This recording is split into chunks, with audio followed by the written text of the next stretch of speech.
We'd like to show you a few highlights of our crew's work in 2023 as we continue rebuilding State Route 520 between the East Side and Seattle.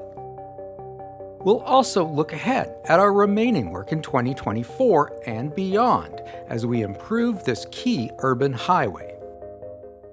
We're focused now on rebuilding the highway in Seattle, so let's start with a look at last year's progress on the Mont project. This project rebuilds and improves the highway between the floating bridge and the Mont Lake Boulevard interchange. In 2023, our crews opened a new mile-long bridge over Union Bay for eastbound traffic.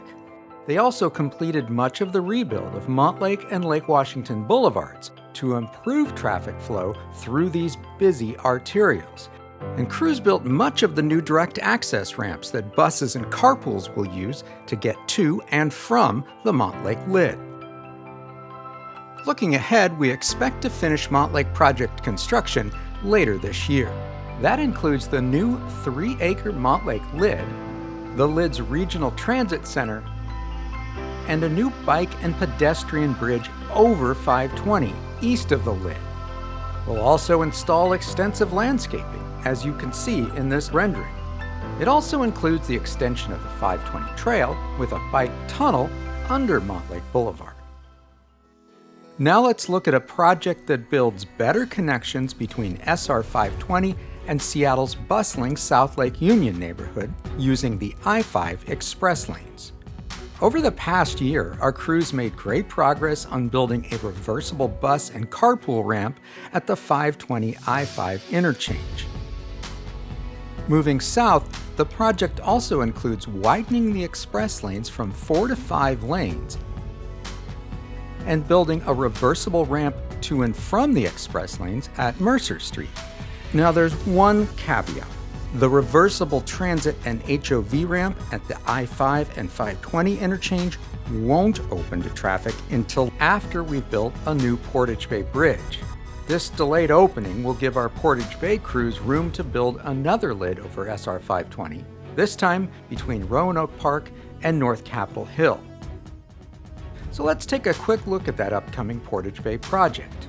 We're going to replace the old seismically vulnerable bridge over Portage Bay with 2 3-lane bridges built to modern earthquake codes. And we'll build the landscaped Roanoke Lid. As you can see in these renderings, the lid will include grassy open space and scenic viewpoints, along with new bike and pedestrian trail connections in Seattle.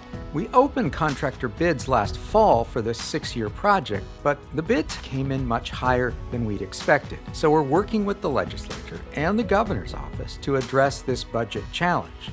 We hope we'll be able to start construction later this year. We'll keep you informed as we know more.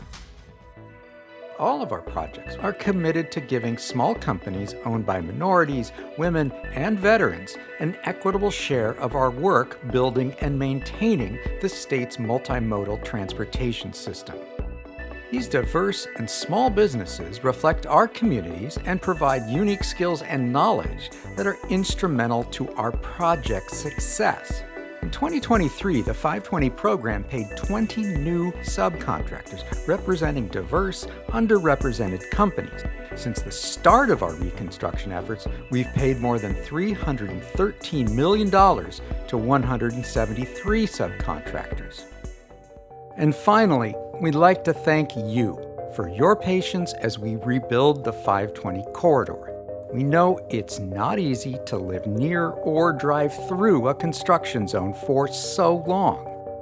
We hope in the end you'll enjoy the public safety and mobility improvements this program is delivering.